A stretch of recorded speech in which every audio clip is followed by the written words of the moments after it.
All right, guys, Reparadise here with you today. We're going to show you how to do a Rivnut or install a Rivnut. I guess first we can start with the types of Rivnuts or plus nuts that you might come across.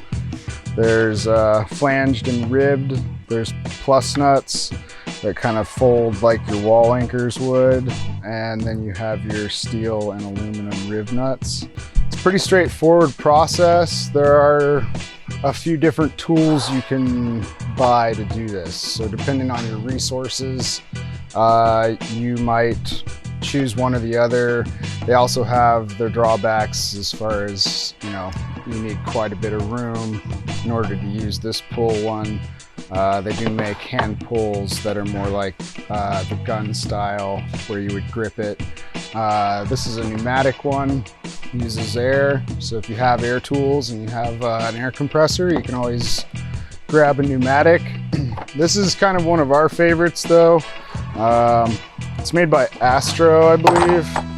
It's a great tool and I prefer this one because, well, a lot of reasons actually. You can put a 90-degree on it and use it this way in your tool, in your drill, and you can kind of feel it more. And I'll show you here in a second what I mean, because the pneumatic can kind of just grip and rip, and you've got to set the stop collar, and it can just be a little more involved. So hand pulls, drill tools are kind of our go-to. First, you're gonna need the drill.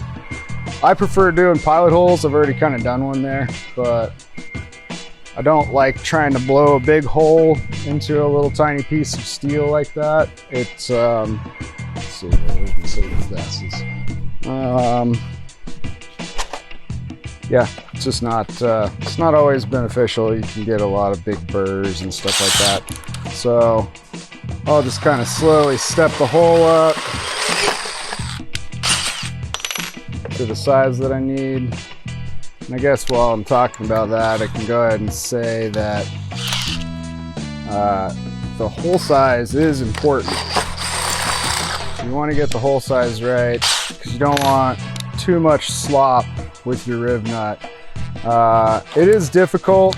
Most Rivnuts will tell you what kind of drill to use, but most people don't have an alphanumeric or a number letter gauge drill set.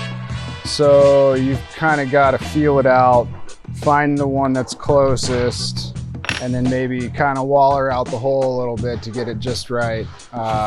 This is the best way. I mean, we use number and drills, but for today's, number and letter drills, but for today's demonstration, I'll just show you how to use a regular drill set because most people don't have those. So,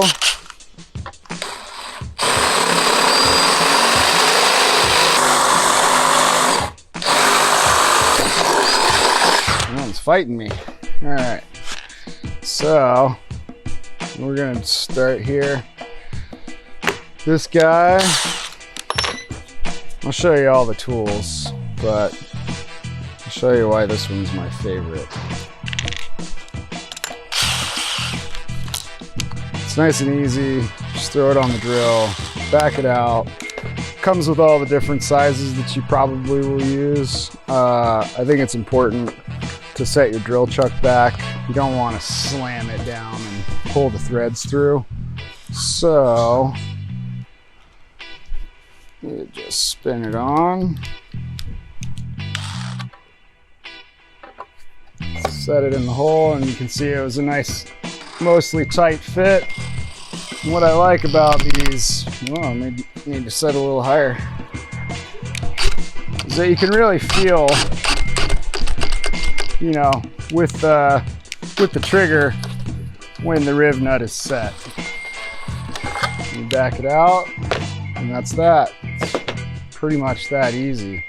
It's mostly just important to get your hole size correct and yeah, find the tool that you like that works the best for the situation that you're using or needing it for. Let's see, that's the hand pull guy. You use this to back it out.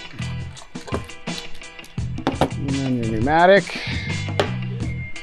which, like I said, they're really good for bigger Rivnuts because sometimes you just need the power, but they can be a bit dramatic sometimes. So that's that. You can see how, you know, one tool or another, depending on how much room you might have in the space that you're working in, one tool might be better than the other, regardless of what you like. Sometimes I have to use what I don't like. But yeah, that's pretty much it. It's a Rivnut. These guys are plus nuts. So like I said, you might get a variation of these in our kits. We like to use, you know, depending on the situation. If it's holding weight, we'll use a zinc. These plus nuts are really great if you have the space in the wall. And yeah, that's basically it.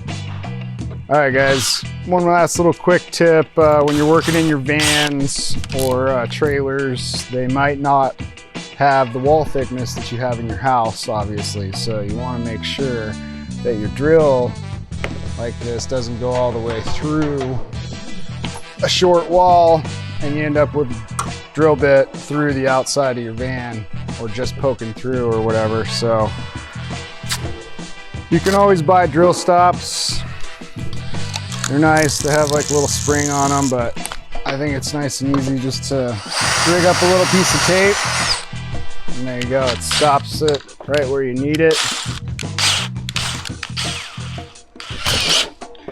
And that'll prevent you from, you know, smashing a drill through your van wall when you're installing these.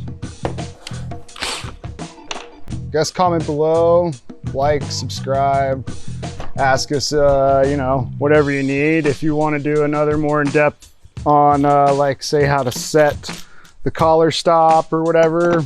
More important when you're using a pneumatic, I think, like I said, because it's a dramatic pull. You don't really get to squeeze it. It's doing its own thing. So that's more important than that. But if you wanted to see that video, let us know.